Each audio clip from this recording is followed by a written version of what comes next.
Bumaba sa 37 katao patay sa salpukan ng 2 pampasaherong bus. Saan at bakit naganap ang insidente? Atin pong alamin yan mula sa mga detalye na balitang ibabahagi maya-maya.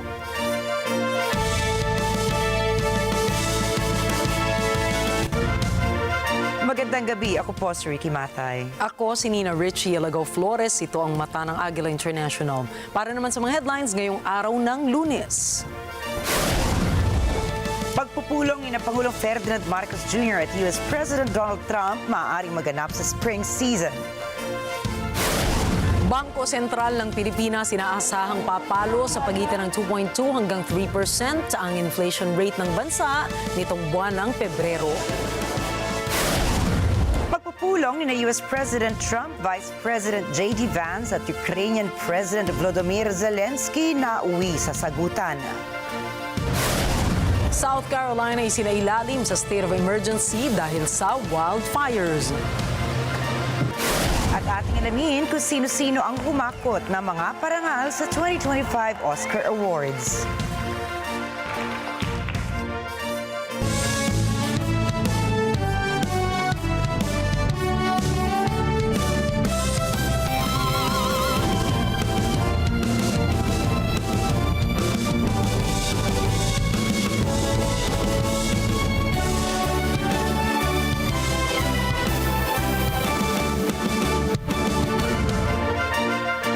Handa makipagkita si Pangulong Ferdinand Marcos Jr. kay US President Donald Trump sa Washington sa oras na available na umano ang schedule ni Trump. Sinabi ni Philippine Ambassador to the United States Jose Manuel Romualdez, maaaring maganap ang pagpupulong ng dalawang lider sa spring season ng Estados Unidos.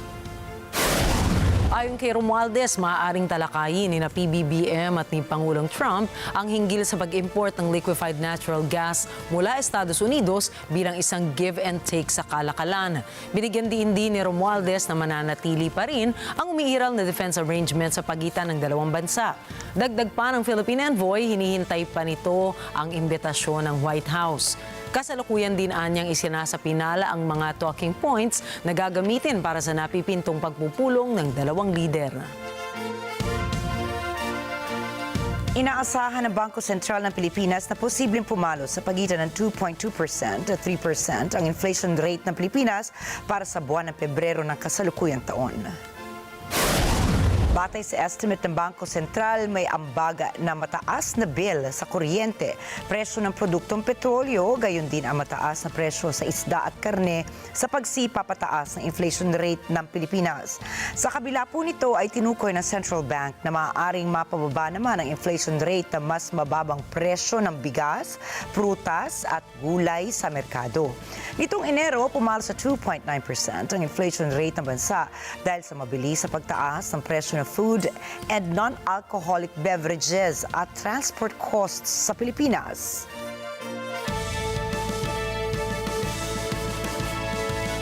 Naging triple ang pagtaas ng kaso ng hand, foot and mouth disease o HFMD sa Pilipinas. Ayon po yan sa Department of Health o DOH.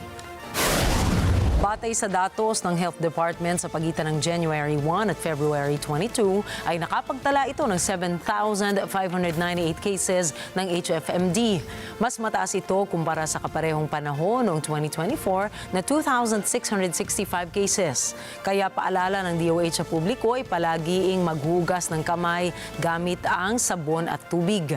At kapag may sintomas naman ng sakit ay umiwas muna sa ibang tao at kumonsulta sa pinakamalapit na health center. Ayon sa World Health Organization o WHO, ang HFMD ay isang infectious disease na karaniwang nakaaapekto sa mga bata. Ang karaniwang sintomas nito ay ang lagnat, mga singaw sa bibig, rashes at mga blister sa kamay at paa. Posible magtapos na ang amihan season ngayong unang bahagi ng Marso. Ayon sa Pag-asa, nasa transition period na ang klima ngayong buwan. Paliwanag ng State Weather Bureau, ang pagtatapos ng amihan ay hudyat ng paglipat mula sa malamig at tuyong panahon patungo sa mainit o mataas na temperatura. Kasabay nito ang pagbabago ng direksyon ng hangin mula hilagang silangan patungong silangan na magdadala naman ng mas mainit na panahon.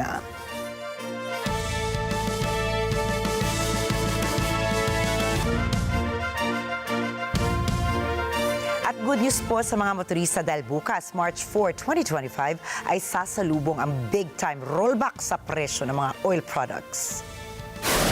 Batay sa advisory ng mga oil industry firms, ipatutupad nila ang bawas na 90 sentimos sa presyo ng kada litro ng gasolina.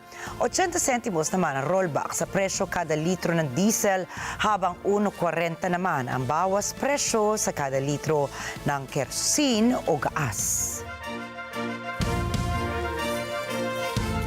Ibinasura at tinawag ng isang Chinese propaganda ng Armed Forces of the Philippines o AFP ang mga ulat na lumabas sa ilang social media ng China na nagsasabing ang lalawigan ng Palawan ay dating bahagi ng Beijing.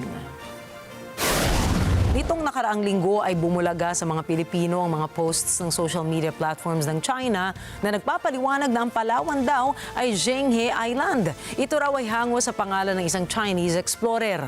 Nanggaling ang mga posts sa mga unofficial channel ng Chinese government, ngunit ang social media sa China ay kinokontrol at mahigpit na sinusubaybayan ng Beijing. Hinikayat naman ng AFP spokesperson Colonel Francel Margaret Padilla ang publiko na bantayan ang teritoryo ng Pilipinas sa pamamagitan ng pagtulong sa pagpapatigil ng pagkalat ng fake news, maling impormasyon at disinformation. Iimbestigahan ng gobyerno ng Pilipinas ang umano'y donasyon ng mga hinihinalang Chinese spy sa Philippine National Police at ilang local government units. Sinabi ni Presidential Communications Office Undersecretary at Palace Press Officer Claire Castro, hindi naman masama ang tumanggap ng donasyon. Subalit, kung may ibang motibo anya, ay dapat itong imbestigahan. Kabilang sina Wang Yongyi, Wu Junren, Kai Xiaohuang at Chet Haitao sa mga Chinese nationals na naaresto noong Enero dahil sa umano'y pangangalap ng mga imahe at mapa ng hukbong pandagat ng Pilipinas na malapit sa West Philippine Sea. Lumabas sa investigasyon na nagbigay umano ang 4 na suspect ng cash at sasakyan sa mga LGUs at sa local PNP. Wala pang komento ang mga nasabing ahensya sa lumabas na ulat.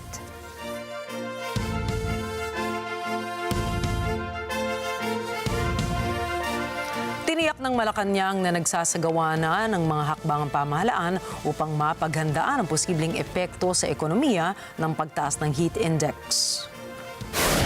Sa ulat ng Pag-asa, 3 lugar ang maaaring nakaranas ng mataas na heat index ngayong araw ng Lunes. Ito ay sa Science Garden sa Quezon City, Clark Airport, Pampanga at CLSU, Muñoz, Nueva Ecija.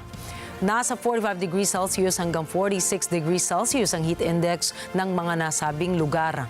Ang heat index sa pagitan ng 42 degrees Celsius at 51 degrees Celsius ay nasa ilalim ng danger classification. Nagdudulot ito ng mga panganib sa kalusugan kagaya ng heat cramps, heat exhaustion at heat stroke. Bilang tugon, hinimok ng Department of Health ang publiko na mag-ingat laban sa mga sakit na may kaugnayan sa init, lalo na at nasa transition stage na ang klima ng Pilipinas patungo sa dry season.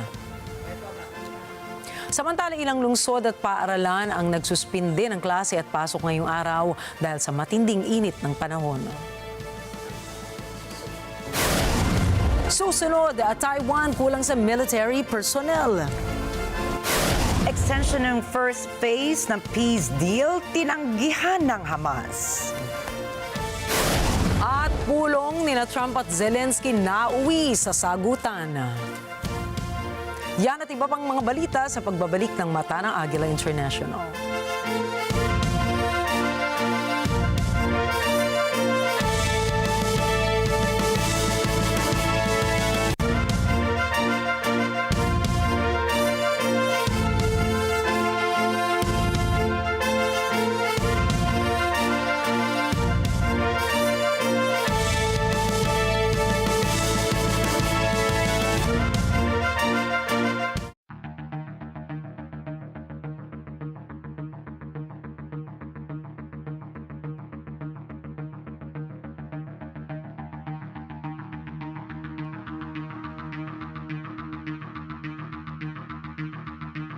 Ito ang balita. Financial straits. Mata ng Agila Weekend tuwing Sabado, alas 4 ng hapon. Ito ang NET25. Matatag, matapag, matapak. Let's net together sa NET25. Sa NET25.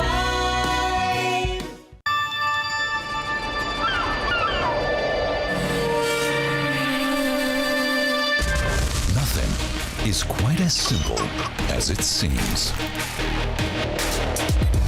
To understand the world better, we need to take a closer look. Experience knowledge. Tomorrow Today.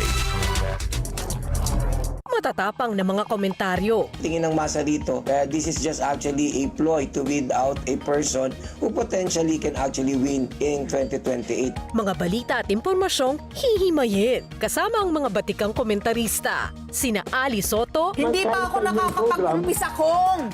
Dahil aminado naman kayo, kalabisan din yung ginagawa ng ibang kasama nyo dyan. at Pat P. Daza. Desperado na siya. There's no way na makakapasok yung kanyang slate unless patayin itong 15. Sa ASPN. Ano sa palagay nyo? Lunes hanggang Biyernes, alas 8 hanggang alas 10 ng umaga, dito sa NET25. Together sa NET25.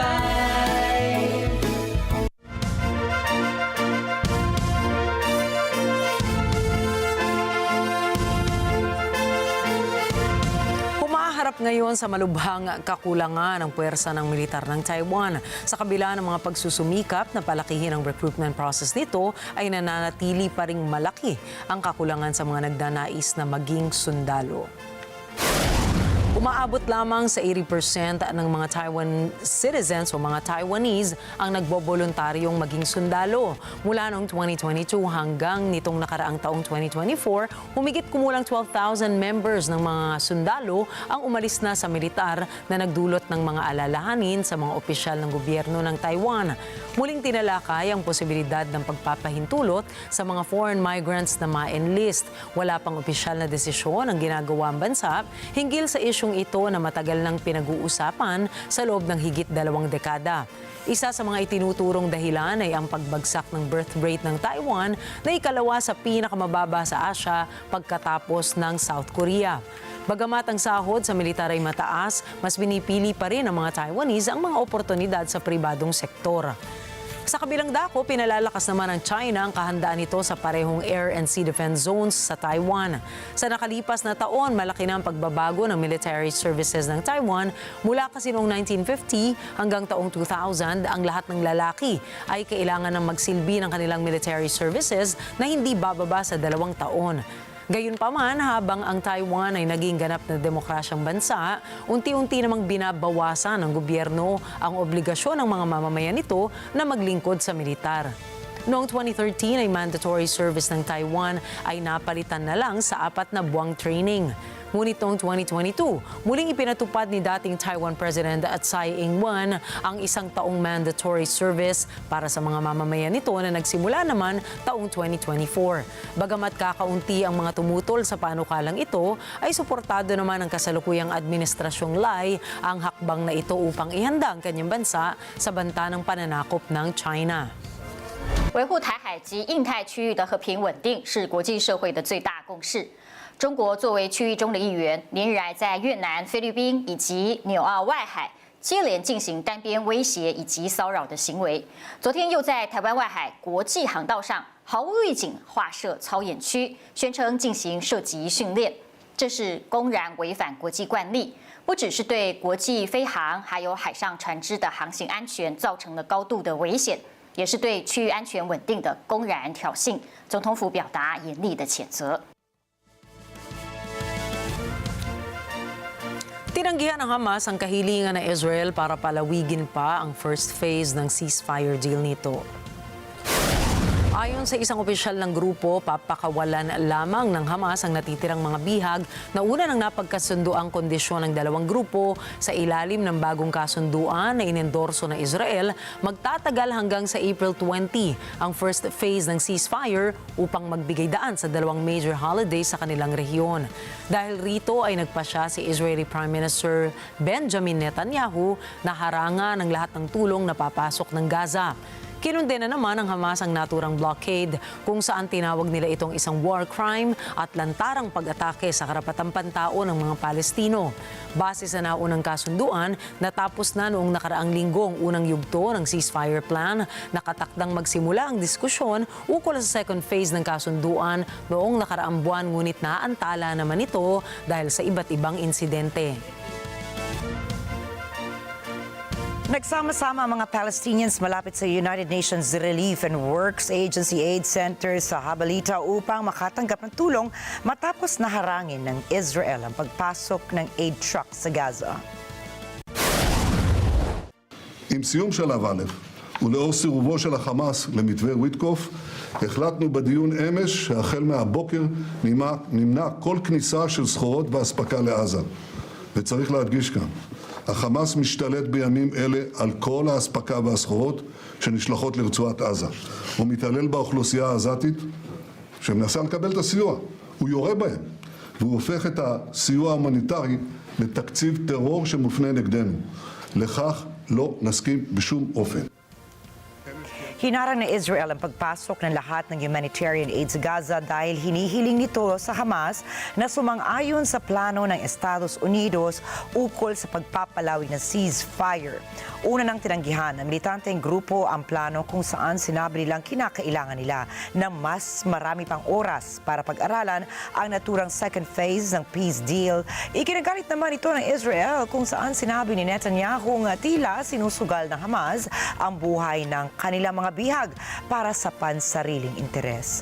Nauna nang sinabi ng tanggapan ni Israeli Prime Minister Benjamin Netanyahu na pinagtiban nito ang panukala ni Steve Witkoff, envoy ni US President Donald Trump para sa pansamantalang tigil putukan sa Gaza sa mga susunod na linggo, ilang oras pagkatapos mag-expire ang unang yugto ng naunang nakapagkasundo ang ceasefire.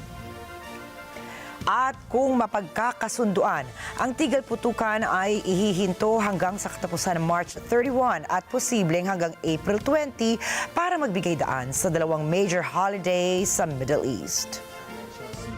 לפי הצעת ויטקוף, ביום הראשון של המתווה שלו, ישוחררו בפעימה אחת מחצית מהחטופים. בסופו של המתווה, אם תושג הסכמה, ישוחררו יתר החטופים, גם הם בפעימה אחת. ויטקוף הציע את המתווה להארכת הפסקת האש, לאחר שהוא התרשם שאין בשלב זה אפשרות לגשר בין שתי העמדות של ישראל ושל החמאס לגבי שלב ב', ושדרוש זמן נוסף לשיחות כדי להשיג הסכמה אפשרית. הוא אף הגדיר את הצעתו כפרוזדור למשא ומתן על שלב ב'. ישראל מוכנה לכך. Noong Biyernes, nauwi sa isang disaster ang pagpupulong ni Ukrainian President Volodymyr Zelensky, US President Donald Trump at Vice President J.D. Vance sa White House. Nagkairingan ang tatlo dahil sa hindi pagkakaunawaan ukol sa gyera ng Ukraine at Russia. Mula sa Washington, narito si NET25 correspondent Jeff Sanidad para sa mga detalye. Nauwi ang pagkikita nila Pangulong Vladimir Zelensky, President Donald Trump at Vice President J.D. Vance sa mainit na palitan ng salita sa harap ng mga mamamahayag ng mundo. Bumisita si Zelensky dito sa Washington upang subaybayan sana ang pagsasara ng minerals deal sa pagitan ng Ukraine at Estados Unidos. Gayon din ang matiyak na papanigan pa rin ng Washington ang Kiev kaysa Moscow ni Pangulong Vladimir Putin. Nagsimulang magkapikunan ng tatlo ng questionin ni Zelensky si Vance ukol sa salitang diplomasya. Panoorin natin. 2019, I signed with him the deal. I signed with him, Macron and Merkel, we signed ceasefire. Ceasefire. All of them told me that he will never go. We signed him with gas contract. Gas contract. Yes, but after that, he broken this ceasefire. He killed our people and he didn't exchange prisoners. We signed the exchange of prisoners, but he didn't do it. What kind of diplomacy JD, you are speaking about? What do you mean? Naasar si Vance at inakusahang walang respeto ang mga aksyon ni Zelensky sa Oval Office. About the kind of diplomacy that's going to end the destruction of your country. Yes, but if you Mr. are not President, strong... Mr. President, with respect, I think it's disrespectful for you to come into the Oval Office and try to litigate this in front of the American media. Right now, you guys are going around and forcing conscripts to the front lines because you have manpower problems. You should be thanking the President for trying to bring an end to this conflict. Habang nagsasalita si Vance, sumingit si Zelensky at tinanong kung nakita na ba nito ng harapan ng sitwasyon sa Ukraine. Sunod-sunod na tanong ang tinugon ni Vance. Pagkatapos ay nagbabala si Zelensky sa hinaharap ng US. Have you ever been to Ukraine that you say what problems we have? I have been to. Count once. I've actually watched and seen the stories, and I know what happens is you bring them on a propaganda tour, Mr. President. Do you disagree that you've had problems? Bringing people into your military? And do you think that it's respectful to come to the Oval Office of the United States of America and attack the administration that is trying to prevent the destruction of your country? A lot of questions. Let's start from the beginning. Sure. First of all, during the war, everybody has problems. Even you, but you have nice ocean and don't feel now, but you will feel it in the future. God bless. Iritadong sumingit naman si Trump at sinabing wala sa lugar si Zelensky na diktahan ng US kung ano ang dapat maramdaman nito. Don't tell us what we're going to feel. We're trying to solve a problem. Don't tell us what we're going to feel. I'm not telling you. Because you're in no position to dictate that. That's exactly what you're doing. You're in no position to dictate what we're going to feel. We're going to feel very good. We're going to feel very good and very strong. You will feel influence. You're right now not in a very good position. You've allowed yourself to be in a very bad position, and he happens to be right about it. Sinabi rin ni Trump kay Zelensky nang sumusugal ang Ukraine sa World War III. You're gambling with the lives of millions of people. You're gambling with World War III. You're gambling with World War III. And what you're doing is very disrespectful to the country, this country, that's backed you far more than a lot of people said they should have. Bumanat naman si Vance kung nagpasalamat na ba ang Ukraine sa US sa mga itinulong ng bansa sa gyera ng Kyiv at Moscow. Sinundan ito ni Trump ng pagdedetalyeng kung gaanong tulong na ang ibinigay ng Amerika sa Ukraine. Ani Zelensky, makailang beses na silang nagpasalamat. You said thank you once this entire meeting? No, in this entire meeting you said thank you. Even today, we are staying in our country, staying strong from the very beginning of the war. We've been alone, and we are thankful. I said thanks. You haven't been alone. You haven't been alone. We gave you, through this stupid president, $350 billion. We gave you military equipment, and your men are brave, but they had to use our military. What about if you didn't have our military equipment, if you didn't have our military equipment, this war would have been over in 2 weeks. In 3 days, I heard it from Putin. In 3 days, this is something. Maybe less. In 2 weeks, of course, yeah. It's going to be a very hard thing to do business like this. Again, you just say thank you. I said a lot of times to American people. Nang banggitin ni Trump ang pagtanggi ni Zelensky sa ceasefire, sinabi nitong nais niyang magwakas ang labanan kung may garantiya na hindi na mauulit ang pag-atake ng Russia sa Ukraine. I think it's good for the American people to see what's going on. I understand, sir. I think it's very important. That's why I kept this going so long. You have to be thankful. You don't have the cards. You're buried there. You're people are dying. You're running low on soldiers. Listen, you're running low on soldiers. Then you tell us, I don't want a ceasefire. I don't want a ceasefire. I want to go and I want this. Look, if you could get a ceasefire right now, I tell you, you take it so the bullets stop flying and your men stop getting killed. Of course, we want to stop the war. Well, you're saying you don't want a ceasefire. I said to you, I want a ceasefire. With guarantees. Because you'll get a ceasefire faster than an agreement. Ask our people about ceasefire, what they think. Sa init ng sagutan, inatake rin ni Trump ang mga pangulong sinundan dito sa US tulad nina Biden, Obama at Bush. Anya, hindi nirerespeto ng Russia ang mga nakaraang pangulo ng US kung kaya't maaaring hindi tinupad ni Putin ang anumang deal mayroon sa pagitan nila. Asking what if Russia breaks the ceasefire? What if anything? What if the bomb drops on your head right now? Okay? What if they broke it? I don't know. They broke it with Biden because Biden, they didn't respect him. They didn't respect Obama. They respect me. Let me tell you, Putin went through a hell of a lot with me. He went through a phony witch hunt where they used him and Russia. You ever hear of that deal? That was a phony Hunter Biden, Joe Biden scam. Hillary Clinton, Shifty Adam Schiff. It was a Democrat scam. All I can say is this.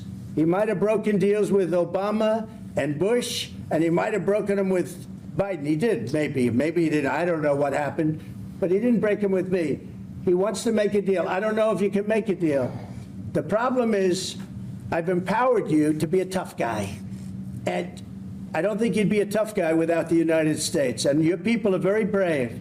But you're either going to make a deal or we're out. And if we're out, you'll fight it out. Ayon kay Trump, isang deal ang posibleng paraan upang mabawi ng Amerika ang halagang ginasta nito sa Ukraine laban sa Russia. Subalit dahil sa salpukan nga sa White House nitong Biyernes, pinag-aalinlanganan na may kasunduang makakamit. Pinutol ng wala sa oras ang pagpupulong na ito ni Zelensky, Trump at Vance. Matapos magalit ni Trump, sinabihan ng top advisors ni Trump si Zelensky na lumabas ng Oval Office at umalis ng White House. Ayon sa isang senior US official, hindi pa naman tinatalikuran ni Trump ang isang deal, ngunit dapat anyang handa na muna ang Ukraine na sumali sa isang makabuluhang pag-uusap. Pagkaalis ni Zelensky sa White House, nag-post ito sa X ng mensaheng, "Thank you America, thank you for your support. Thank you for this visit. Thank you at POTUS Congress and the American people. Ukraine needs just and lasting peace, and we are working exactly for that." Jeff Sanidad, Washington, D.C. para sa Mata ng Agila International. Trusted, connected, on point. Sa iba pa mga balita, sa kanyang unang press conference, nangako si Prince Hisahito ng Japan na magsisikap siyang gampanan ang kanyang mga tungkulin bilang hari.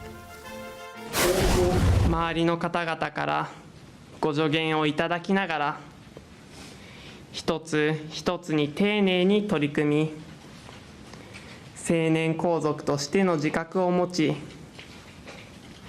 皇室の一員としての役割をしっかりと果たしていきたいと思っております。天皇の存在、皇室の在り方はどうある日々の Si Prince Hisahito ay maaaring maging emperor ng Japan. Iyan po ay kung hindi mababago ang mga batas ng royal succession ng Tokyo. Siya ay second in line sa trono habang first in line ang kanyang ama na si Crown Prince Akishino na nakababatang kapatid ni Emperor Naruhito. Ayon sa Japanese royal monarchy, ang anak na babae ni Naruhito na si Aiko ay hindi raw karapat-dapat na umakyat ng trono dahil ang mga lalaki miyembro lamang ng maharlikang pamilya ang maaaring maging hari ng Japan. Lumahok ang South Korea at Singapore sa amphibious drills kasama ang Thailand at ang Estados Unidos. Bahagi ito ng taunang Cobra Gold military exercise. Ang military exercises ng apat na bansa ay isinagawa sa isang beach sa silangang bahagi ng Thailand. Nagsimula ang aktibidad ngayong Lunes sa isang airstrike na sinundan ng isang amphibious landing at rehearsed clashes na ang target goal ay makuha ang beachhead ng kalabang panig. Layo ng apat na bansa na matutunan ng iba't ibang mga pamamaraan at taktika. Hindi lamang water defenses, kundi mapag-aralan din ang mga estratehiya sa kapaligiran ng Thailand. Matatapos ang Cobra Gold military exercises sa Biyernes.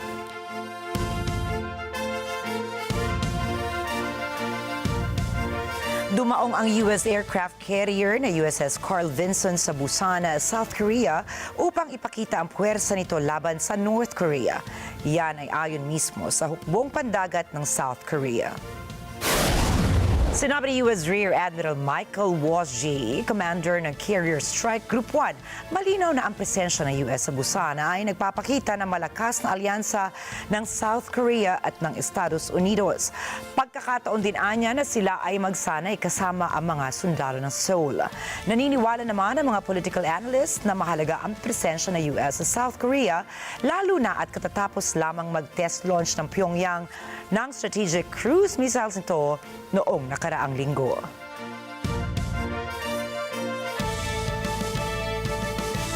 Umabot na sa 6 na oras ang pag-uusap ng Russia at US sa bansang Turkiye upang talakayin ang mga isyong diplomatiko sa pagitan ng mga embahada. Первые контакты с новой американской администрацией вселяют определенные надежды. Есть встречный настрой работать на восстановление межгосударственных отношений. Важно, что наши сегодняшние партнеры демонстрируют прагматизм, реальный взгляд на вещи. Отказываются от многих стереотипов, так называемых правил и мессианских идеологических клише своих предшественников, которые, собственно, и привели к кризису всей системы международных отношений. Ginawa ito upang tingnan ang posibilidad ng pagbuhay sa relasyon ng Washington at Moscow. Noong nakaraang taon ay inilarawan ng Kremlin ang kanilang relasyon sa Amerika bilang below zero sa ilalim ng administrasyon ni Joe Biden na naging malapit na kaalyado ng Ukraine at naging pangunahing backer nito sa gyera sa Russia. Sa kabilang banda ay mabilis na nakipag-ugnayan si Trump sa Moscow. Nakipag-usap ito kay Putin noong February 12 at kaagad nag-ayos ng pagpupulong. Sinabi naman ni President Putin na kinakailangan pang palakasin ng Russia at ng US ang kanilang commitment bago pa maging posibilidad ang isang mabilis na peace deal. Makikita o nakikita ng Russia ang pag-uusap na ito bilang isang positibong hakbang, subalit nababahala ang Ukraine at mga kaalyado nito sa Europa na maaaring pahinain ng negosasyon ni Trump ang kanilang posisyon at seguridad. Giit naman ni Trump na nais na niyang matapos ito sa madaling panahon sa pamamagitan ng ceasefire. Matatanda ang nagkaroon ng tensyon sa pag-uusap ni Donald Trump at Volodymyr Zelensky. Именно они своей доблестью, своими ежедневными победами создали условия для начала серьезного диалога. Диалога о фундаментальном решении и украинского, и других кризисов. В том числе, и, разумеется, мы всегда об этом говорим, никогда от этого не отказывались мирным путем. Понимаем, что не всех устраивает возобновление российско-американских контактов. Часть западных элит по-прежнему настроена на сохранение нестабильности в мире. И эти силы будут пытаться сорвать или скомпрометировать начавшийся диалог. Мы это с вами видим. Napagkasunduan ng European leaders na bumuo ng Ukraine Peace Plan na ipipresenta sa Estados Unidos, isang mahalagang hakbang para sa Amerika na makapagbigay ng seguridad sa Ukraine ayon kay British Prime Minister Keir Starmer. Now agreed that the United Kingdom, along with France and possibly one or two others, will work with Ukraine on a plan to stop the fighting. And then we'll discuss that plan with the United States. Sa isang summit sa London, 2 araw matapos makipagsagupaan si Volodymyr Zelensky kay US President Donald Trump, nagbigay ng malakas na suporta ang mga world leaders kay Ukrainian President Zelensky at nangako ng suporta upang matulungan ang kanyang bansa. Ayon kay Starmer, bubuo ang Britain, Ukraine, France at iba pang mga bansa ng isang coalition of the willing at gagawa ng kasunduan na ipadadala kay Trump. Hindi na pinangalanan pa ni Starmer ang ilan pang mga bansa, ngunit marami sa mga ito ang handang sumali. Panahonaan niya para kumilos at magkaisa upang matamo ang kapayapaan. Wszyscy też są przekonani, że Europa musi wziąć na siebie coraz więcej odpowiedzialności i zacząć dźwigać te ciężary związane z budową przemysłu zbrojeniowego, zwiększonej pomocy dla Ukrainy w czasie wojny, większych wydatków w ramach NATO na swoje budżety obronne, ale na szczęście wszyscy bez wyjątku chcieliby, niezależnie od emocji, aby relacje transatlantyckie, europejsko-amerykańskie były jak najsilniejsze. Także na tego 6 marca też patrzymy z taką ostrożną, ale nadzieją, że będzie bardzo wyraźny impuls wskazujący także Putinowi i Rosji, że nikt tutaj nie jest ze strony Zachodu, nikt nie ma zamiaru przed jego szantażem i agresją kapitulować. Pansamantalang itinigil ni US Supreme Court Chief Justice John Roberts ang utos na isang federal judge na nag-oobliga sa administrasyong Trump na magbayad sa mga foreign aid contractors.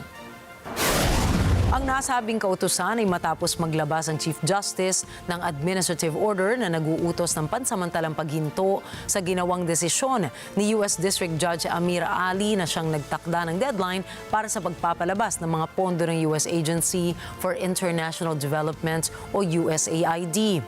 Binigyan din pa ng korte na ang pagpapatigil ay upang magbigay daan sa gagawin nilang evaluation para sa hiling ng administrasyon na harangan ng desisyon ng lower court. Nagtakda rin si Chief Justice Roberts ng deadline para sa mga nasasakdal na mga organisasyong may kontrata o yung tumatanggap ng mga grant mula sa USAID at Department of State na nagsumite ng komento. Maaalala ang hakbang na ito ay matapos ipag-utos ni US President Donald Trump ang pag-terminate sa ibang mga foreign aid contracts at grants na may kinalaman sa foreign aid. Ayon sa US, hindi nito kayang sundin ang itinakdang deadline ng korte na binigyan diin ang mga pagbabawas sa pondo ng foreign aid bilang bahagi ng agenda ni Trump na America First. Sa huling pagkakataon, pumasok sa tanggapan nila ang mga sinibak na empleyado ng US Agency for International Development o USAID. Hindi upang magtrabaho, kundi upang kunin ang kanilang mga personal na gamit na naiwan sa opisina. Leslie Gumarang po para sa balita. Noong Huwebes, saglit na nakapasok muli sa headquarters ng USAID ang mga empleyadong tinanggal na sa trabaho. Ito ay upang kolektahin nila ang kani-kanilang personal na gamit at linisin ang mga mesa. Ito ay isang araw matapos ipahayag ng administrasyon ni Pangulong Donald Trump na sisibakin na nito ang 70% ng mga kontrata ng ahensya. Habang lumalabas ang mga empleyado, bit-bit ang mga kahon laman ang kanilang mga gamit, pinalakpakan sila ng mga taga-suporta sa labas ng tanggapan. Sa isang memo, nakasaad na 15 minuto lamang ang kanilang maaaring ipaglagi upang kolektahin ang mga gamit. Ibinahagi ng mga empleyadong ngayon ay wala ng trabaho ang kanilang saloobin. It's a legacy that, American taxpayers should be proud of. Let's not forget that. Historically, up until now, it's been less than 1% of the budget. And, come on, talk to the average American. Do they want to see people dying because of assistance cut off? There would have been a very clear and particular way to reform the foreign assistance sector in this country, to reform USAID. And frankly, a lot of people sort of wanted to see that. This could have been done in a much more genuine and relevant way, and it really wasn't. We're cutting off millions of children from food to save ourselves pennies on the dollar. Again, less than 1% of our budget. That's not a saving. And this work is literally life and death for some people. So it's not a savings that matter. Para sa isa pang dating empleyado ng USAID na si Amanda Nataro, nag-aalala siya para sa mga aid recipients na hindi na kumakain ng ilang araw. Umaasa siya na hindi ito maging permanente. I worry about the people that have gone this many days without food, without medicine, without the humanitarian assistance that we promised them. My hope is that the work isn't abandoned completely. Noong Enero, ipinag-utos ni Trump ang 3 buwang pagtigil ng foreign aid. Inutusan nito si billionaire at advisor Elon Musk na baklasin ang USAID bilang bahagi ng pagpuksa nito ng walang saysay na paggastos at pang-aabuso ng pondo.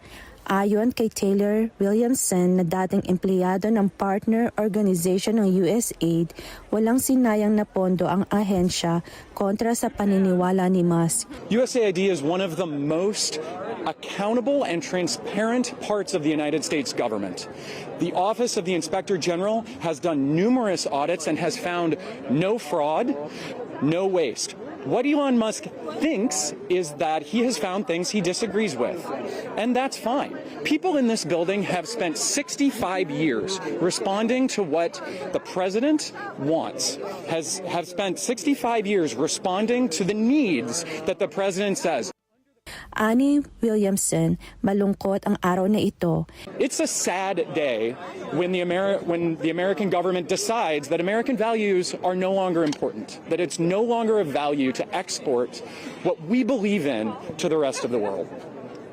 Leslie Gumarang para sa mata ng Agila International, Trusted, Connected, On Point. Nagprotesta sa New York City ang mga sinibak na empleyado ng Consumer Financial Protection Bureau o CFPB. Kasamang nagrally ng mga ito ang kanilang mga taga-suporta. Si Myla Simbulan para sa report. May 100 demonstrador kabilang ang mga sinisanting federal workers at kanilang supporters ang nagmarcha sa Lower Manhattan noong Huwebes upang labanan ang pagkakasibak sa kanila. Nagtipon ang mga ito sa labas ng Jacob K. Javits Federal Building. Ang aksyon ay sa kilusang Save the Consumer Financial Protection Bureau. Ang CFPB ay isa sa mga ahensyang target ng Department of Government Efficiency o DOGE ng Administrasyong Trump. Ang departamentong ito ay pinatatakbo ni Elon Musk. Makikita sa mga placard ang mukha ni Musk ng mat na nakasulat na Delete Dodge, Fire Musk. Sa ilalim ng pamumuno ni Budget Director Ross Vought, sinarhan na ang CFPB.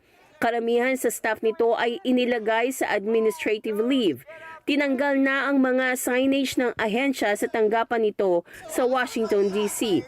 Ayon sa court filings, kinansela na rin ang upa nito. Ang aksyon ay sinasabing pag-streamline ng ahensya. Binitawan na rin ng ahensya ang mga kaso nito laban sa financial firms. Matagal nang nais ipasara ng Republicans at industrial lobbies ang CFPB na sinasabi nilang walang pananagutan at pabigat sa malayang kalakalan at anilay protektado laban sa pagsubaybay ng mga mambabatas. Ngunit para sa mga empleyado ng CFPB, ang pag-atake sa kanilang ahensya ay paraan upang gumawa ng gulo. It obviously feels incredibly chaotic. Those of us who were fired, we still don't know when our health benefits run out. We haven't gotten the paperwork that we need to file for unemployment benefits. This is not about efficiency. This is not about saving money. This is just about creating chaos and destroying these federal agencies like the CFPB that are doing great work. Donald Trump on the campaign trail claimed that he wanted to get money back to American people. That is the work that the CFPB does. He claimed that he wanted to limit credit card interest rates and avoid, help people avoid predatory lending. That is exactly the work that the CFPB does. If he really meant those things, he should be supporting the work of this bureau instead of taking a wrecking ball to it. Dagdag na mga empleyado na ngayon wala ng trabaho, lahat sila ay gulat at nawala ng kumpiyansa dahil sa mga pangyayari. Everyone here feels really shocked by what has happened, especially the number and manner in which individuals have been, in our opinion, illegally fired. People have been fired with no notice, same day, locked out of computers, can't access HR documents, can't get the HR documents they need for unemployment. It's been really shocking and demoralizing, but especially since we're public servants who want to serve the public.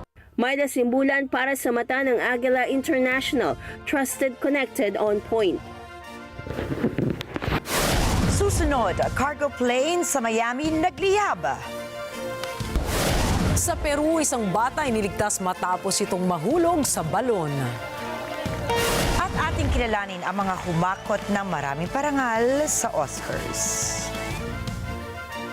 Mga detalye po ng mga balita niyan at iba pa sa pagbabalik ng Mata ng Agila International.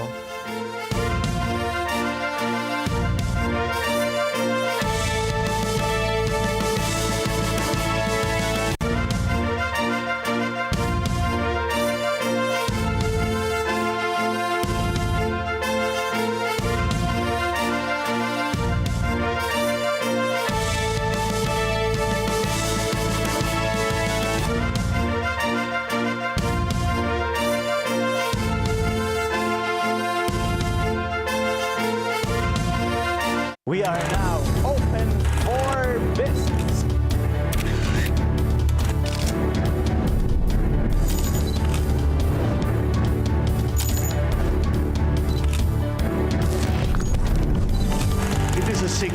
world. We are open for business.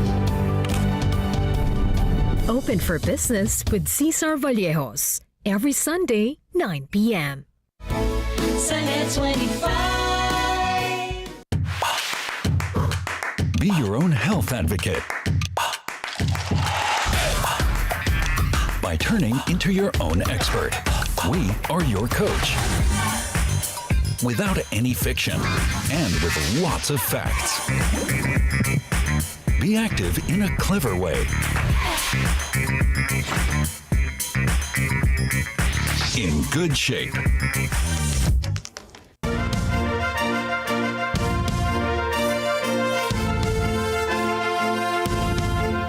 Patay ang hindi bababa sa 37 katao sa salpukan ng 2 pampasaherong bus sa Bolivia. Kinumpirma ng tagapagsalita ng Department Police Command of Potosi na sugatan ng 39 na katao at kasalukuyan silang naka-admit sa 4 na ospital sa bayan ng Uyuni. Inaalam naman ng mga pulis ang pagkakakilanlan ng mga biktimang nasawi sa salpukan ng mga bus. Batay sa inisyal na investigasyon ng Bolivian Ministry of Government, overspeeding ang sanhi ng insidente sa daan. Isang FedEx cargo plane ang nag-emergency landing sa Newark Liberty International Airport matapos magliyab ang isa sa makina nito dahil sa bird strike.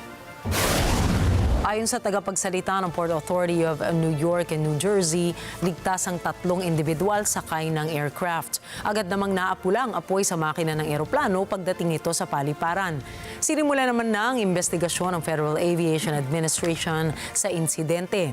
Nakikipagtulungan din ang National Transportation Safety Board sa investigasyon.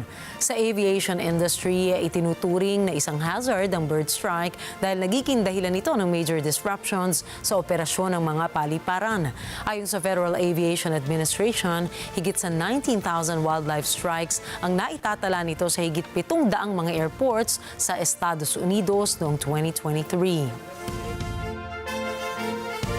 Isinailalim sa state of emergency ang South Carolina dahil sa patuloy na pagkalat ng wildfires sa buong estado.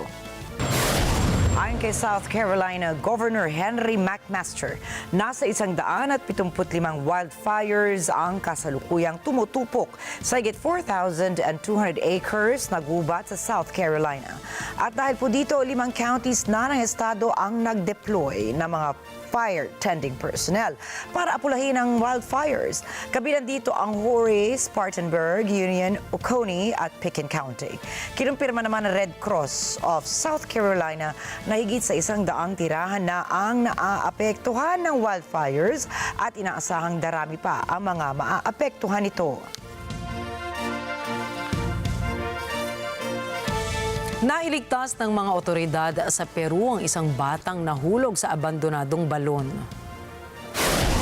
Ayon sa lokal na ulat, umaga nang naganap ang insidente. Umabot ng halos 24 oras bago tuluyang naiahon ng bata. Pinaniniwala ang nasa 9 metro naman ang lalim ng balon na pinaghulugan ng biktima. Nagkaisa ang Local Fire Department, National Police, Peruvian Navy at mga residente sa lugar para sa rescue operation. Dinala naman ang bata sa pagamutan para sa medical evaluation.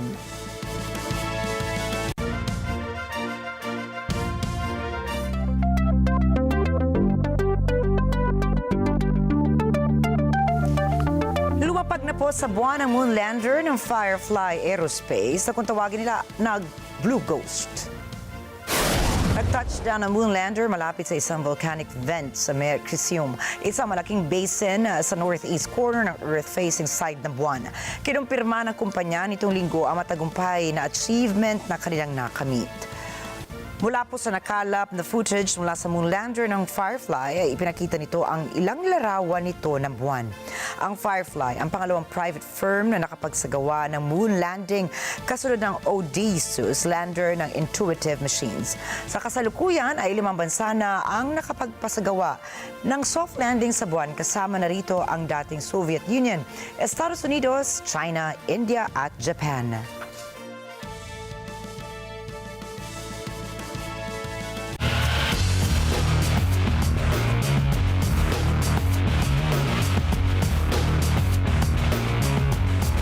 Nagtala na bagong world record ang Swedish pole vaulter na si Armand Duplantis na may winning height na 6.27 meters sa All-Star Perche event sa Clermont-Ferrand, France.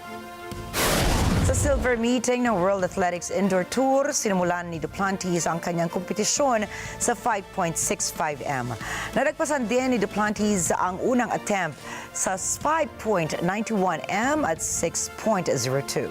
Matapos maklear ni Duplantis ang 6.07 meters upang masecure ang panalo, tirangka naman itong higitan ang dating world record na 6.26 meters sa Diamond League meeting sa Silesia, Poland. Napagtagumpayan ni Duplantis sa unang attempt ang 6.27 meters. Matapos i-clear ang 6.07 meters para masigurado ang panalo, pinataas naman niya ang bar sa 6.27 meters at nasakop ang taas na iyon sa kanyang unang pagtatangka na pinahusay ang dati niyang record na naitala sa Diamond League meeting sa Silesia, Poland noong Agosto ng 1 sentimetro. Ito rin po ang pangalawang beses na nabasag ni Duplantis ang world record sa Clermont-Ferrand nang makamit niya ang 6.22 meters sa French City 2 taon na ang nakararaan upang ipagdiwang ang kanyang ika-6 na world record. Inanunsyo ni San Antonio Spurs head coach Greg Popovich na hindi na siya makakasama sa koponan hanggang sa pagtatapos ng NBA season. Isinagawa nito ang nasabing anunsyo matapos ang pulong niya sa kanyang team. Dagdag pa nito na nagiging magandang pinamamalas ng humalili sa kanya sa coaching na si Mitch Johnson. Sa ngayon ay nakatutok ito sa pagpapagaling at pagpapalakas para makabalik na sa coaching. Magugunitang noong Nobyembre ng nakaraang taon ay dumanas ang veteranong coach ng mild stroke.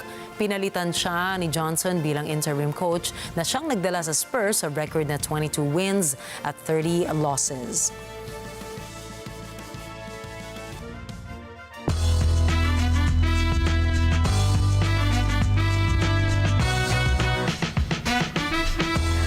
Parangal ang dramatic comedy na Anora matapos masungkit ang prestigious award na Best Picture. Nagtapos ang Russian-American hit movie na may Best Picture, Best Director, Best Original Screenplay, Best Film Editing, Best Supporting Actor. Napanalunan naman ni Mikey Madison ang Best Actress Award sa pagganap sa Anora. Bago ang seremonya noong linggo ay nanguna ang Netflix musical crime drama na Emilia Perez na may 13 nominations. Sinundan ito ng musical fantasy film na Wicked at drama na The Brutalist na mayroon namang 10 nominations. Natapos ang gabi na may 3 parangal ang The Brutalist, kabilang ang Best Actor para kay Adrian Brody. Nakakuha naman ng 2 parangal ang Wicked para sa Best Production Design at Best Costume Design. Pinangunahan ng pagtatanghal ng mga bida sa palabas na Wicked na sina Ariana Grande at Cynthia Erivo ang seremonya. Sa unang pagkakataon ay pinangunahan ni Conan O'Brien ang seremonya kung saan tinalakay din ito ang Los Angeles wildfires nitong buwan ng Enero na nakapinsala sa marami sa industriya. Ayon sa mga organizers ay matagal na nilang gustong ituloy ang palabas kasabay ng pagbangon ng lungsod. Bagaman nakansela ang taunang nominees at naayos na ang nomination deadlines. Ibinida ng mga artista ang kanilang mga elegante at nagagandahang kasuotan para sa ginanap na biggest red carpet event of them all. Si Andrea Huevos Herno para sa balita. Para sa taunang parangal ng mga artista, ang kanilang tema ay nagkaroon ng restrained styling and dark monochromatic looks.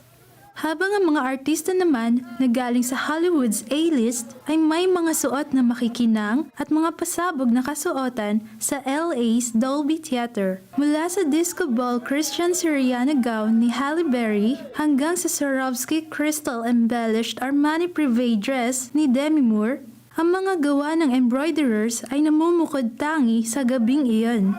Mayroon ding mga tanyag na artista katulad nila Selena Gomez na naka Ralph Lauren outfit inspired by Sophia Loren na napapalibutan ng mga kumikinang na 16,000 glass droplets. Si Lupita Nyong'o naman ay mayroong pleated ivory colored Chanel dress na gawa mula sa strings of pearls, habang si Ariana Grande ay napakaganda sa kanyang Schiaparelli gown na binase naman sa ruby slipper ni Dorothy sa naturang palabas. Marami sa mga dumalong artista sa nasabing gabi ng parangal ang nag-outstand sa kanilang magagarang kasuotan na gawa ng mga kilalang designer.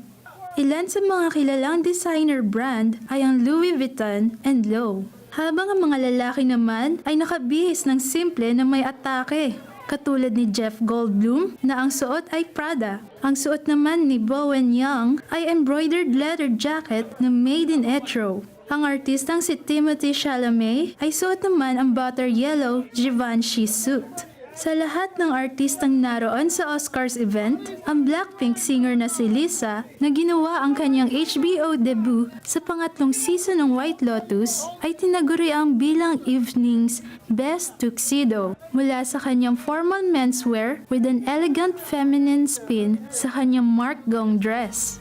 Andrea Huevos Herno para sa Mata ng Agila International, Trusted, Connected, On Point. Natalo ng Joflo ang unofficial record na naitala ng Swiss rival nito sa pagluluto ng cheese fondue. Mahigit 5,000 katao ang nagsama-sama sa Jura, Eastern France upang masubukan ang tinaguriang world's largest cheese fondue. Umulan man o bumagyo ay hindi ito naging hadlang upang hindi makapunta ang mga French sa naturang kaganapan. Isang French cheese company kasi ang nakapagtala ng panibagong world record sa Guinness. Ang Joflo, ang company ang siyang nakapagtala ng Guinness World Record for the largest cheese fondue sa Fort de Rousseau, France. Tumimbang ng 4,800 pounds ang naluto nitong cheese fondue sa kabila ng kanilang goal na 4,495 pounds. Mula po rito ay hinirang na ito bilang bagong world record ng Guinness World Record Foundation. At narito po kami para maghatid ng balita sa anumang dako ng mundo. Magandang gabi po, ako po muli si Ricky Matay. Ako si Nina Richie Alagaw Flores. Ito ang Mata ng Agila International. Para naman po sa iba pang mga balitang nangyari rin sa iba't ibang panig ng mundo, punta tayo kay Alma Angeles para sa Mata ng Agila World News. Take it away, Alma.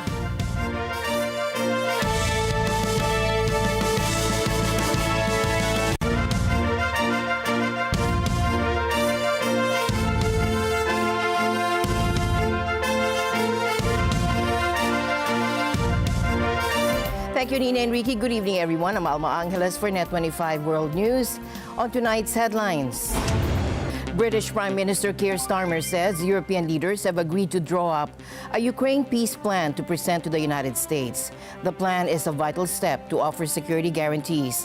France and Britain are proposing a one-month truce in the war between Russia and Ukraine, focusing on stopping attacks on air, sea, and energy infrastructure. Firefly Aerospace succeeded in its first attempt to land on the moon with its uncrewed Blue Ghost spacecraft as a handful of private firms compete to reach the front lines of a global moon race. And the news starts now.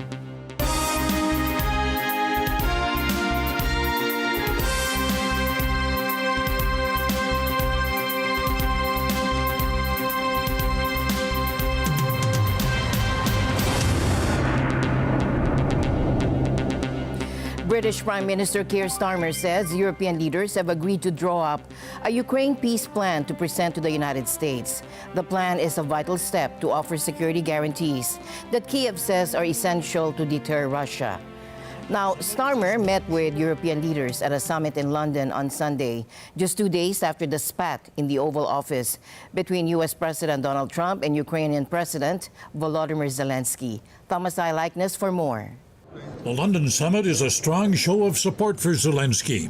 European leaders promised to do more to help his country. UK Prime Minister Keir Starmer says the peace plan will have a number of elements. First, we will keep the military aid flowing and keep increasing the economic pressure on Russia to strengthen Ukraine now. Second, we agreed that any lasting peace must ensure Ukraine's sovereignty and security, and Ukraine must be at the table. Third, in the event of a peace deal, we will keep boosting Ukraine's own defensive capabilities to deter any future invasion. Fourth, we will go further to develop a coalition of the willing to defend a deal in Ukraine and to guarantee the peace. Starmer says the UK will provide Ukraine with $2 billion worth of missiles. He says they'll be made in Belfast, which will create jobs in the country's defense sector. Referring to the dust-up last Friday between Zelensky and Trump, Starmer says he does not accept that the U.S. is an unreliable ally. A common theme among the leaders at the summit is that Europe has to beef up its military resources. European Commission President Ursula von der Leyen says, quite simply, the continent has to rearm itself. We really have to step up massive the defense expenditure. And for that, we need a clear, big plan from the European Union for the member states and, of course, for common European domains, like, for example, advanced air shields. We need a common European approach, but also the member states need more fiscal space to do a surge in defense. German Chancellor Olaf Scholz says Ukraine's sovereignty must be protected. He says Ukraine will never dance to Russia's tune, and he says Russia remains a threat to the world. And it is key that we all are understanding that it is our common task to support Ukraine, because it's a threat to the security architecture, not just of Europe, but also the world, that Russia invaded its neighbor country just for conquering part of the territory or all the territory. We cannot accept this, and we cannot accept that borders will be changed by force. The peace plan will be developed by the UK and France and possibly one or two other countries. Zelensky says he will not accept any agreement that gives Ukrainian land to Russia. Outside the venue of the summit, people protested in support of Ukraine. Demonstrators held Ukrainian flags and signs with messages of support for Ukraine and against Trump and Russian President Vladimir Putin. Thomas I. Likeness, NET25 World News.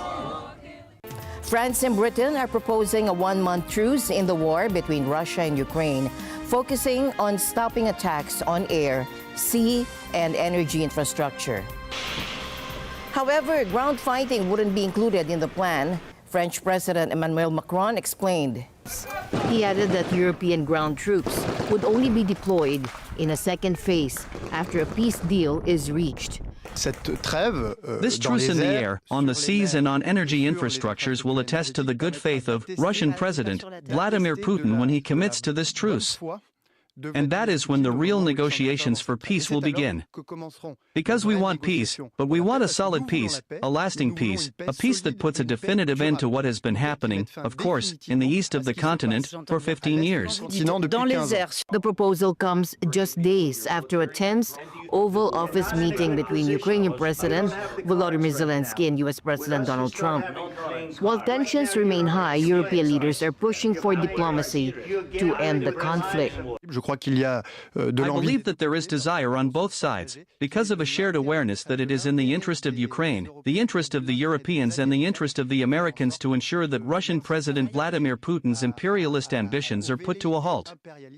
The Kremlin, which has rejected the idea of Western troops being deployed to Ukraine, said the Oval Office clash between Trump and Zelensky showed how difficult it would be to reach a settlement on the conflict in Ukraine. The president took note of what happened once again. In fact, the entire Russian side was once again shown that President Putin was right when he said that the Russian side was ready for negotiations, but these good intentions are bogged down by the unwillingness of the Kiev regime to maintain this dynamic. This is what we fully saw in Washington. Top Republicans aligned with President Donald Trump are ramping up pressure on Ukrainian President Volodymyr Zelensky to shift his stance on the war with Russia or step aside. And this follows a tense White House meeting last week. Take a look. Trump's national security advisor, Mike Waltz, told CNN that the administration doubts Zelensky is ready to negotiate an end to the war. Waltz emphasized Trump's goal of achieving permanent peace, which could involve Ukraine making territorial concessions in exchange for European-led security guarantees. When asked if Trump wants Zelensky to resign, Waltz said, "We need a leader who can work with us and eventually negotiate with Russia." U.S. Senator Lindsey Graham and House Speaker Mike Johnson echoed similar concerns about Zelensky's leadership. He either needs to resign and send somebody over that we can do business with, or he needs to change. That President Zelensky will come to his senses, come back to President Trump, express gratitude as he should, apologize for his behavior there, and accept this mineral rights deal, because that is the best way for us to get to a point of peace over there in that region, and it's in the interest of both countries. Meanwhile, Zelensky defended his position during the White House meeting, calling Russian President Vladimir Putin a killer and a terrorist who hasn't honored past ceasefire agreements. In 2019, I signed with him the deal. I signed with him, Macron and Merkel, we signed ceasefire. Ceasefire. All of them told me that he will never go. We signed him with gas contract. Yes, but after that, he broken this ceasefire. He killed our people, and he didn't exchange prisoners. We signed the exchange of prisoners, but he didn't do it. What kind of diplomacy, JD, you are speaking about? What do you mean? I'm talking about the kind of diplomacy that's going to end the destruction of your country. Yes, but if you Mr. President, with respect, I think it's disrespectful for you to come into the Oval Office and try to litigate this in front of the American media. Right now, you guys are going around and forcing conscripts to the front lines because you have manpower problems. You should be thanking the president for trying to bring an end to this conflict. Have you ever been to Ukraine that you say what? We are trying to end a war. You cannot end a war unless both sides come to the table, starting with the Russians.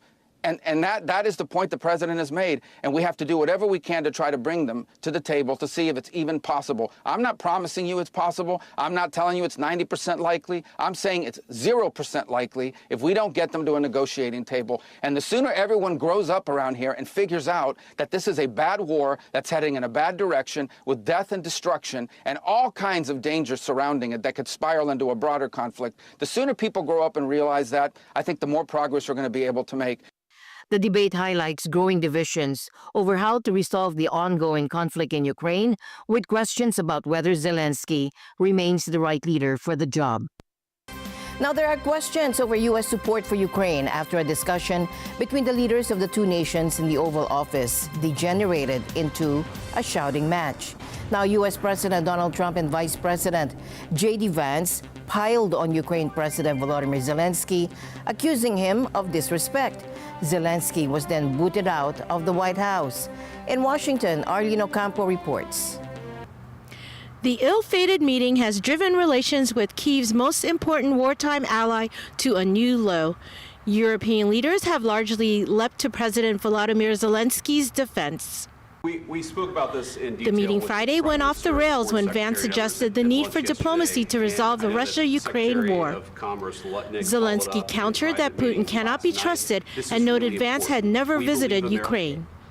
Zelensky also challenged Trump over his softer approach to Putin, urging the U.S. president to make no compromises with what he calls a killer. That led to exchanges like this. You have to be thankful. You don't have the cards. You're buried there. Your people are dying. You're running low on soldiers. Listen, you're running low on soldiers.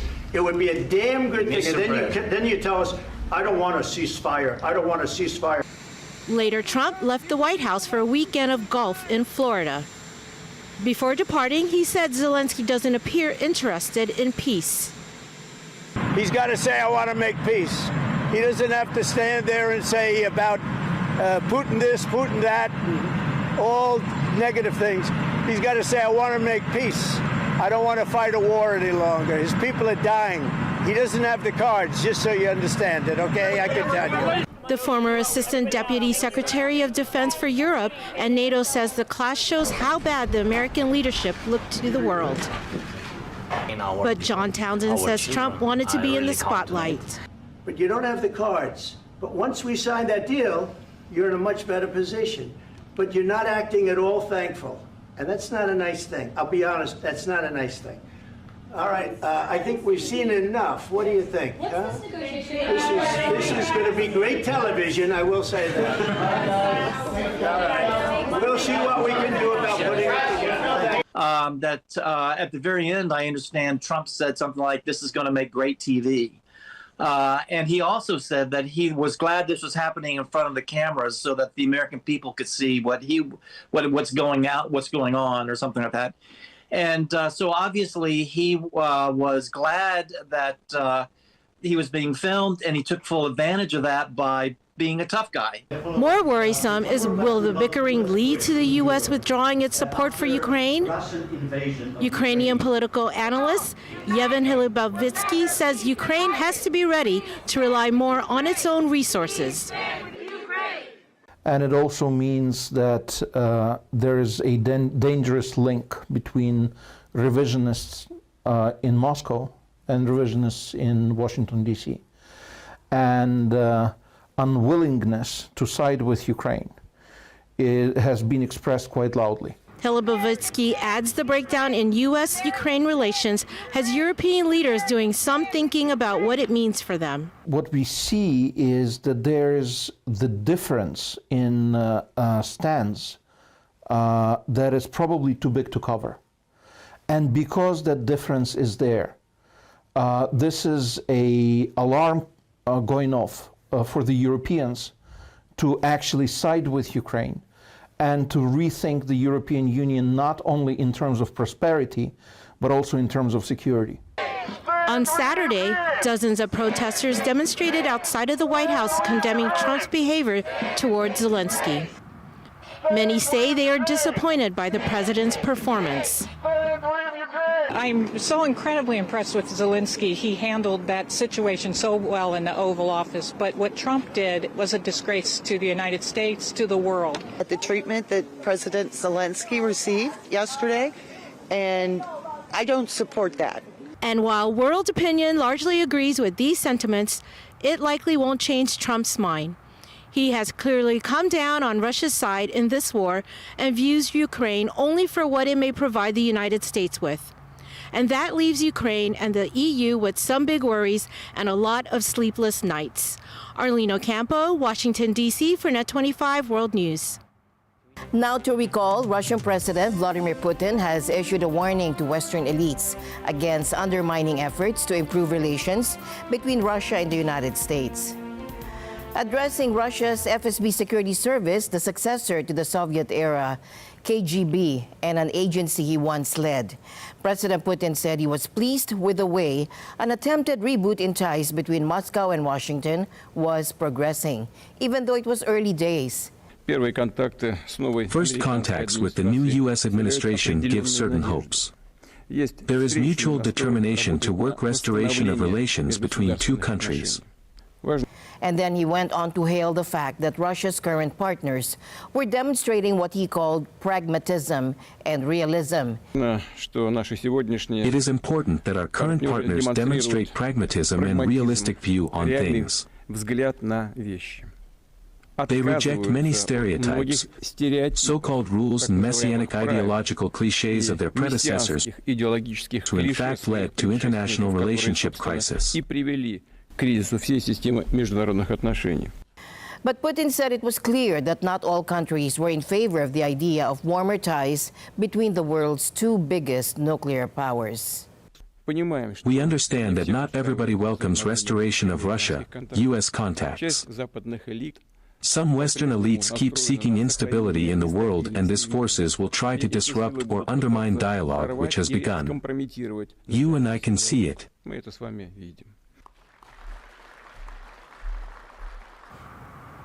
United Nations Secretary General Antonio Guterres says he's deeply concerned about the severe cuts to American foreign aid. And foreign aid groups have gone to the U.S. Supreme Court asking it to force President Donald Trump's administration to pay them for work they have already done. the consequences will be especially devastating for vulnerable people around the world. The warning comes from United Nations Chief Antonio Guterres.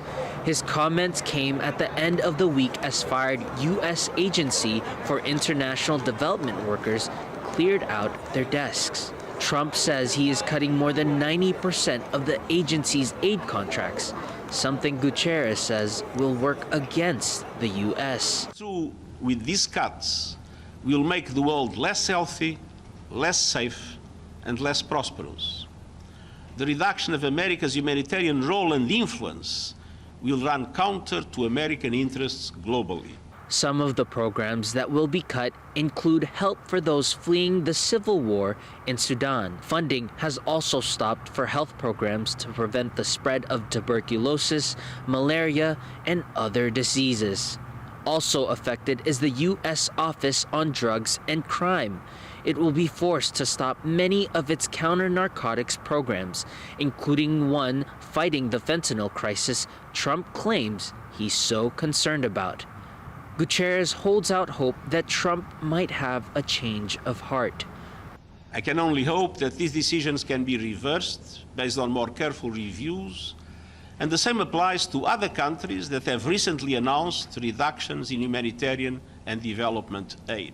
Fired workers leaving USAID headquarters in Washington, some with tears in their eyes, found themselves greeted by a crowd of people who showed their support with cheers and applause. But it didn't make it any easier for these workers to swallow the bitter pill of seeing the agency decimated.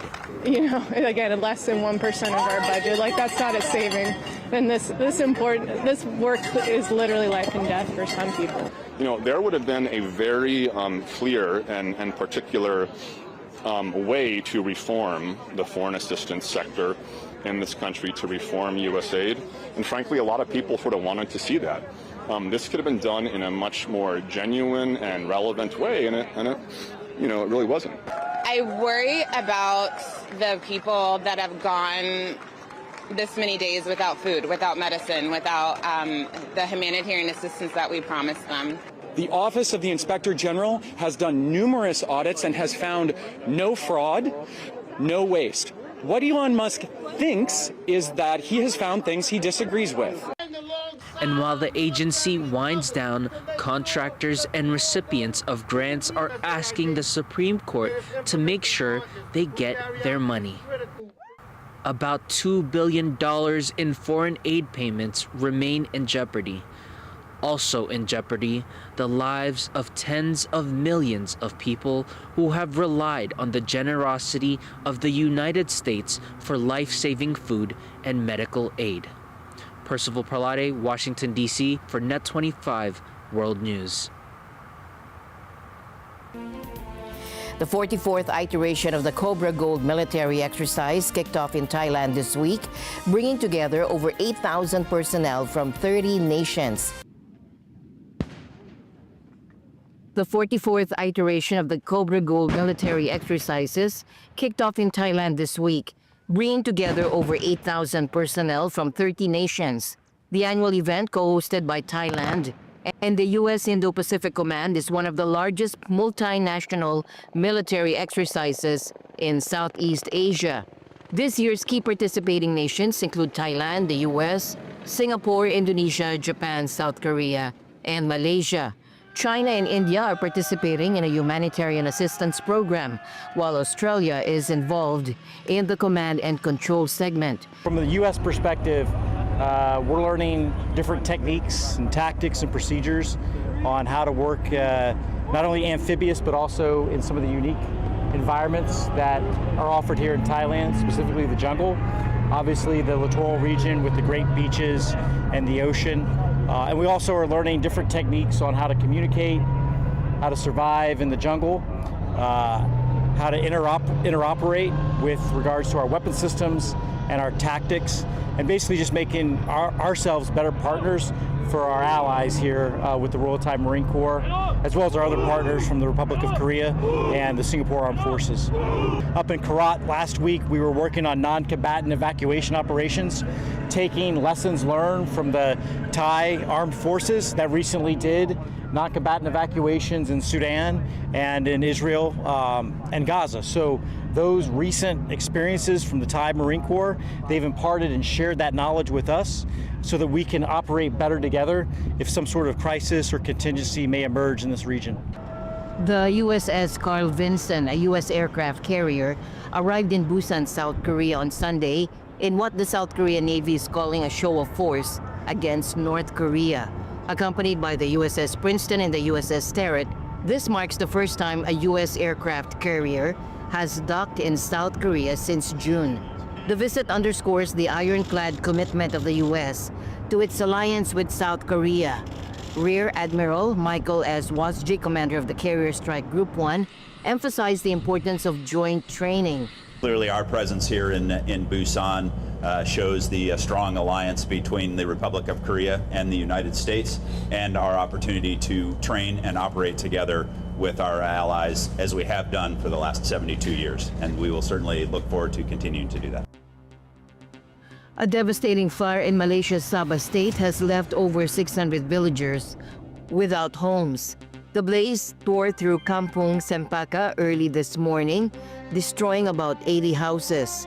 Firefighters were able to get the flames under control, and thankfully no one was hurt. However, 139 families are now displaced, with most taking shelter at a local community hall. The Sabah government is providing emergency cash assistance to help those affected. Sadly, this wasn't the only fire in Sabah. 2 separate fires have caused widespread damage. Officials are still investigating the cause of these fires. Though fire is not a natural occurrence in Borneo's climate, the incident has sparked concern with land clearing activities and climate change mentioned as contributing factors. The Sabah government is being urged to reinforce measures to prevent future incidents. Meanwhile, a wildfire continued to spread on Monday in northeastern Japan, prompting the local government to expand evacuation orders for nearly 4,600 people. Aerial footage shot by Japan's Self-Defense Force at 2100 GMT shows strong flames burning multiple houses and trees at a small coastal town near Ofunato City in Iwate Prefecture. About 2,100 hectares of land have been burnt and 4,596 people were ordered to evacuate, according to public broadcaster NHK. The wildfire broke out around 0440 GMT last February 26, but local police and fire department have been struggling to contain it since then. So far, only 1 reported death, according to the local authority. And the news continues here on NET25. We'll be right back. Can you feel it? Do you like it? Do you want it? So good! I love it! Okay, then buckle up, put the pedal to the metal, and let's ride.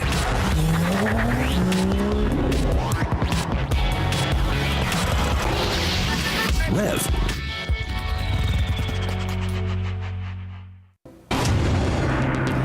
Singapore authorities are investigating a potential fraud case involving servers that may contain advanced NVIDIA chips subject to U.S. export restrictions. Take a look. The servers supplied by U.S. companies like Dell and Supermicro were reportedly destined for Malaysia.